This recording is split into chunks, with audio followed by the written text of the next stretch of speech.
Bismillahirrahmanirrahim. Assalamualaikum warahmatullahi wabarakatuh. Alhamdulillah wa syukurillah ala nikmatillah. Amma ba'd, bersyukur pada Allah atas segala limpahan rahmatnya sehingga kita diberi kesempatan dalam rangka menuntut ilmu walaupun dalam keadaan online. Sholawat dan salam semoga selalu terlimpah curahkan pada junjungan kita, yakni Nabi besar Muhammad SAW, pada keluarganya, para sahabatnya, para tabiinnya, dan kepada kita semua selaku umatnya yang insya Allah mendapatkan syafaatul uzma di yaumil akhir. Amin amin ya rabbal alamin. Yang saya hormati dosen pengampu Ibu Dewi Anggraini LCMA, yang saya hormati pula teman-teman seperjuangan. Pada kesempatan kali ini kami dari kelompok 2 yang beranggotakan Egi Suhendi, Ima Rahmalia, Noval Aulia, Kotrunada Syarifah, Rahma Fitrianti, Suli Ayani akan mempresentasikan makalah yang bertemakan Design Participatory Action Research. Baik, pembahasan yang pertama oleh saya sendiri mengenai desain riset part berbasis potensi dan problem. Action research merupakan model penelitian yang sekaligus berpraktik dan berteori atau menggabungkan teori sekaligus melaksanakan dalam praktik. Action research bertujuan untuk memberikan kontribusi baik pada tataran praktis kepedulian terhadap masalah yang dihadapi manusia saat ini maupun agenda sasaran pengembangan ilmu sosial secara bersama. Untuk melaksanakan dua tujuan sekaligus, dibutuhkan kolaborasi aktif antara peneliti dan klien, anggota sistem atau objek peneliti. Maka perlu menekankan pentingnya pembelajaran bersama, co-learning, sebagai aspek pokok proses riset. Selanjutnya, tujuan penelitian yang dirumuskan dengan jelas maka akan menuntut dan memperjelas pemilihan metode beserta langkah-langkah penelitiannya. Selain itu, juga memperjelas dalam menentukan cara pengukuran maupun analisisnya. Namun, apapun jenis penelitiannya, seorang peneliti harus memahami gambaran yang jelas dan detail mengenai rancangan dan tahap-tahap penelitian sampai pada penyusunan laporan penelitiannya. Gambaran umum tahap penelitian, identifikasi masalah dan tujuan penelitian, penentuan subjek penelitian, penentuan variabel kajian teoritis, penyusunan instrumen penelitian, penentuan teknik analisis, pengumpulan data, pengolahan data, analisis, dan pembahasan atau pelaporan hasil penelitian. Baik, pembahasan selanjutnya akan dibahas oleh teman saya. Kepada Kotrunada Syarifah dipersilahkan. Baik teman-teman, selanjutnya analisis permasalahan penelitian. Yang pertama, memahami tentang masalah penelitian. Dalam kegiatan penelitian, masalah dipahami sebagai adanya kesenjangan antara kondisi real atau nyata yang ada dengan teoritis atau apa yang diharapkan ternyata berbeda dengan kenyataan yang ada. Masalah juga dapat dipahami sebagai kesenjangan atau adanya perbedaan hasil temuan penelitian si A dengan hasil temuan si B meskipun topik dan subjek yang diteliti sama. Selanjutnya, cara identifikasi masalah. Dalam identifikasi permasalahan penelitian terdiri atas dua langkah pokok, yaitu yang pertama, penguraian latar belakang permasalahan, dan yang kedua, perumusan permasalahan. Adapun ciri-ciri rumusan masalah pada umumnya sebagai berikut. Disusun dalam bentuk kalimat tanya, menanyakan mengenai hubungan atau mengaitkan keberadaan antar variabel minimal pada dua variabel.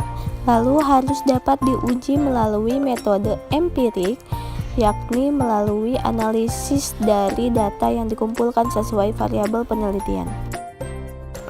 Selanjutnya, pengertian action research.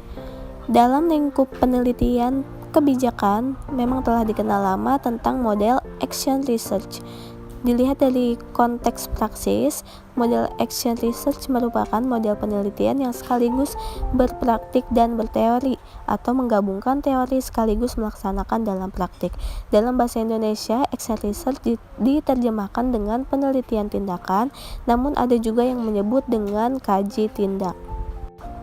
Desain penelitian tindakan adalah berotasi antara kegiatan rutin manajerial, mengadakan penelitian, dan mengembangkan teori. Secara berkelanjutan, ketiganya dievaluasi. Action research menjadi model alternatif untuk penelitian dalam kerangka berpikir praksis. Selanjutnya, proses action research. Secara ringkas, tahapan dalam action research terdiri atas siklus diagnosis atau masalah, perencanaan tindakan, pelaksanaan tindakan, dan evaluasi tindakan. Keseluruhan siklus ini dilakukan berdasarkan konteks dan tujuan dari penelitian tindakan yang dilaksanakan. Baik teman-teman, materi selanjutnya akan dijelaskan oleh Suli Ayani. Prinsip-prinsip action research. Richard Winter dalam Rory O'Brien 1998 memberikan 6 ringkasan komprehensif dari prinsip-prinsip utama action research. Yang pertama, kritis reflektif. Prinsip reflektif kritis memastikan orang berpikir mendalam pada berbagai isu dan proses dan menjelaskan berbagai interpretasi, bias, asumsi, dan hubungan di mana justifikasi dirancang. Dengan cara ini, catatan-catatan praktis dapat meningkatkan pertimbangan teoritis. Yang kedua, kritis dialogis. Realita, khususnya realita sosial, divalidasi berdasarkan kesepakatan. Fenomena dikonsepsikan secara dialogis, di mana kritik dialogis diperlukan untuk memahami sekumpulan hubungan di antara fenomena dan konteksnya, dan di antara elemen-elemen yang membentuk fenomena tersebut. Yang ketiga, kolaborasi sumber daya. Prinsip kolaborasi sumber daya menganggap bahwa tiap ide individu merupakan sumber daya yang sama-sama signifikan dalam membuat pengelompokan, pemaknaan, analisis yang dinegosiasikan di antara para partisipan. Yang keempat, risiko. Proses perubahan berpotensi merubah cara-cara melakukan sesuatu yang sebelumnya mapan. Hal ini menimbulkan ketidaknyamanan psikologis di antara para pelaksana atau pihak yang terkait. Yang kelima, struktur yang plural. Penyelidikan struktur yang plural ini memerlukan teks yang plural pula dalam pelaporannya. Hal ini berarti akan ada beberapa catatan yang dibuat dengan jelas, dengan komentar-komentar terhadap kontradiksi yang ada, dan rentang pilihan-pilihan untuk pelaksanaan tindakan. Kemudian yang terakhir yaitu teori, praktik, dan perubahan. Bagi peneliti action research, teori memberi informasi dalam praktik, dan praktik menghasilkan pengembangan teori, dan keduanya berlangsung berkelanjutan. Dalam beberapa rancangan, tindakan seseorang didasarkan atas asumsi, teori, dan hipotesis yang dianut, serta tiap hasil yang teramati kemudian akan membentuk pengembangan teoritis. Keduanya merupakan aspek yang saling terkait dalam proses perubahan. Yang selanjutnya yaitu penggunaan action research. Action research digunakan dalam situasi nyata untuk berfokus pada pemecahan masalah-masalah yang nyata. Hal ini dapat juga digunakan oleh ilmuwan sosial untuk penelitian awal, khususnya dalam merancang pertanyaan penelitian yang tepat. Sesuai dengan prinsip-prinsipnya, seringkali metode ini dipilih ketika kondisi yang dihadapi membutuhkan fleksibilitas, keterlibatan orang terkait dalam penelitian, atau perubahan harus dilakukan dengan cepat dan menyeluruh. Observasi. Observasi adalah pengamatan yang meliputi kegiatan pemuatan perhatian terhadap suatu objek dengan menggunakan seluruh alat indera. Pada penelitian ini, observasi dilakukan terhadap perilaku pribadi siswa ABK yang berhubungan dengan variabel output penelitian ini yaitu self-confidence, dan juga perilaku dari para guru terkait dengan variabel proses penelitian ini yaitu perilaku positive deviance dalam melakukan KBM di kelas. Selanjutnya, observasi terhadap variabel input penelitian ini yaitu siswa ABK sebagai subjek utama dan guru sebagai pendidik yang nantinya dijadikan pelaku dari sosok yang memiliki perilaku positive deviance dalam lingkungan belajar. Observasi dalam penelitian ini berbentuk observasi partisipan, yaitu peneliti ikut dalam kegiatan yang dilaksanakan oleh subjek maupun non-partisip.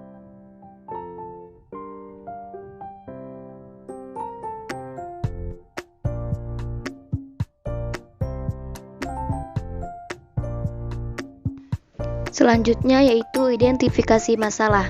Penelitian dianggap penting dan dapat dilakukan jika terdapat permasalahan penelitian.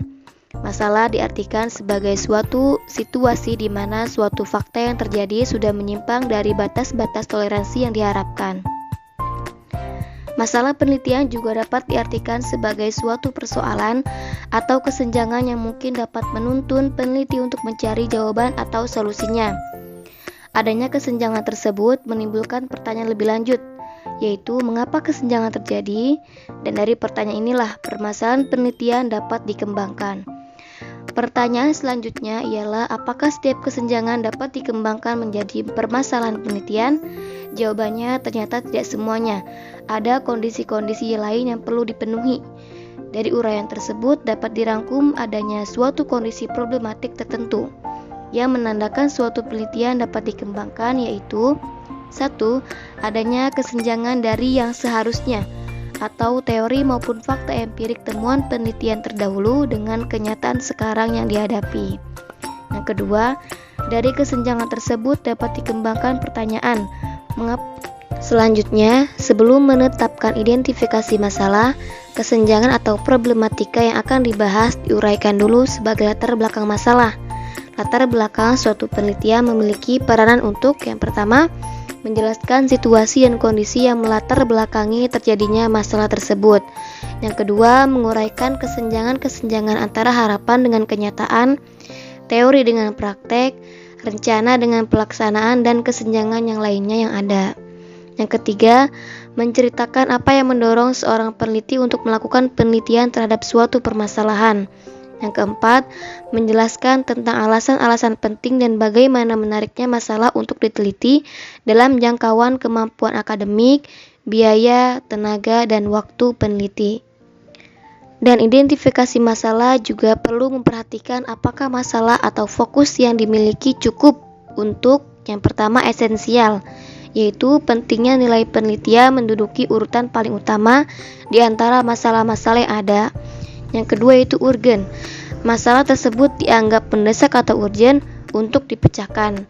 Dan yang ketiga yaitu bermanfaat, memiliki kegunaan atau kebermanfaatan jika masalah penelitian.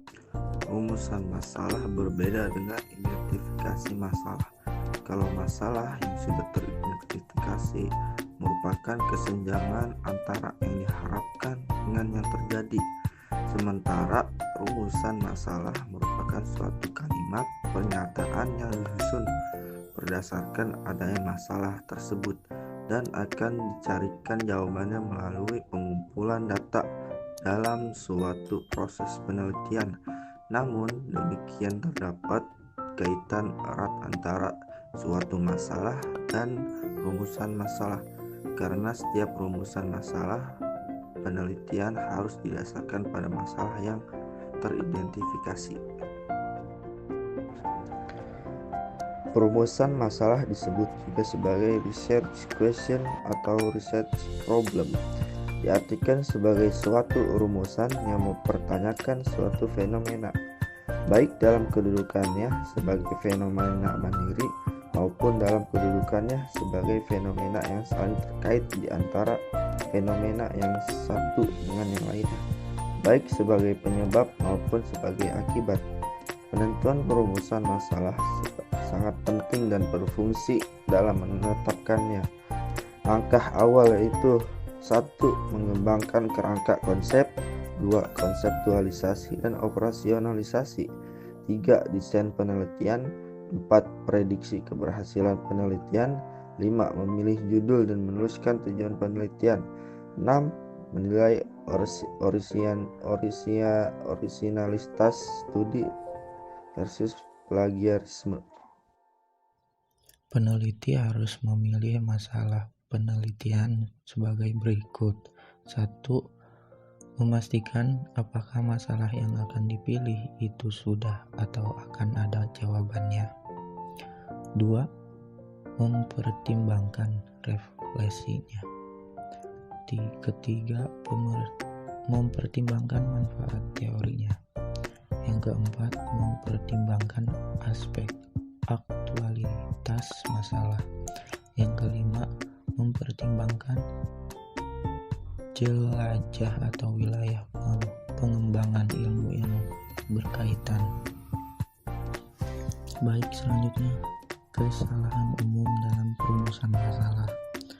Berbagai kesalahan umum yang bisa dilakukan peneliti dalam perumusan masalah penelitian antara lain yaitu 1.